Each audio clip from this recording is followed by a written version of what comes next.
So it's been about a couple of months since my player 2 gave me this computer to clean out, which actually resulted in this video being made about computer ripoffs after I noticed that she herself was ripped off in more ways than one. And while she doesn't want the configuration to change, which kind of upsets me a little bit, I still, however, get to give it the good old cleaning that it desperately needs, as well as swapping out that fire hazardous excuse of a power supply with a much more reliable and safer power supply from EVGA. Let's do this.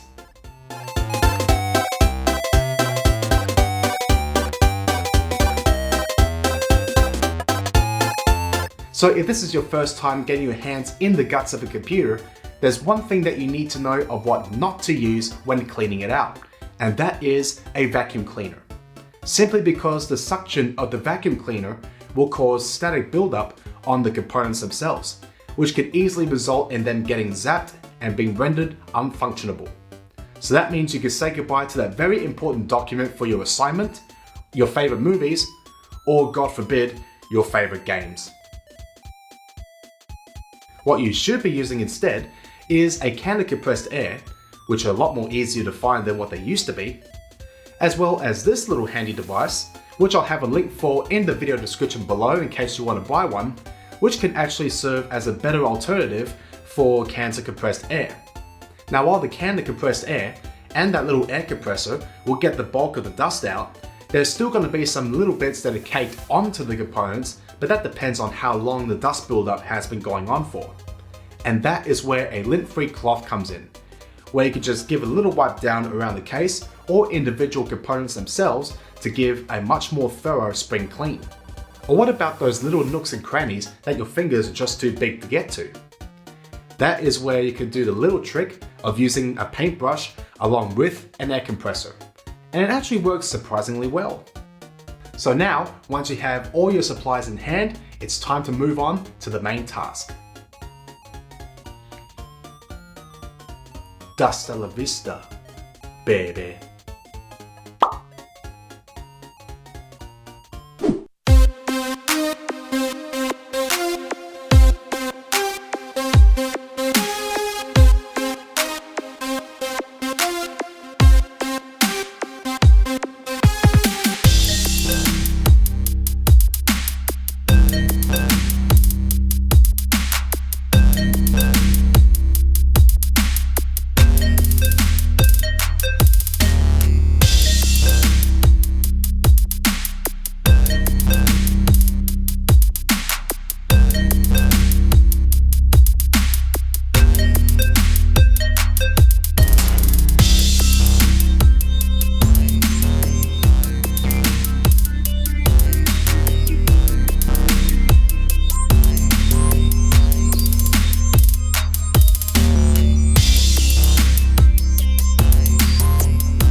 Whew.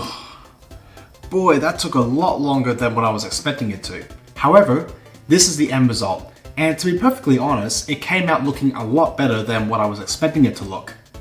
Now, even though we're still using the mismatched RAM, which I originally wanted to get rid of, and we're still using the old case, which I wanted to upgrade for better cable management as well as modern features, despite what I was given to work with, I'm still happy with the end result, and it looks a hell of a lot better than what the previous computer professionals originally did. And that is what infuriates me the most, because I've had no professional training when it comes to building computers, troubleshooting computers, or anything like that. So the fact that someone like me, who's had no formal training whatsoever, still able to put a computer together that looks a lot better than what the previous so-called professionals did in the first place, there is honestly no excuse. Well, thanks for watching, guys. Like the video if you liked it, and don't forget to subscribe if you haven't done so already for more future content coming your way, and I hope to see you in the next one. Oh my god, why is Sonic the Hedgehog 2 so hard on the Game Gear? This is absolute bullshit.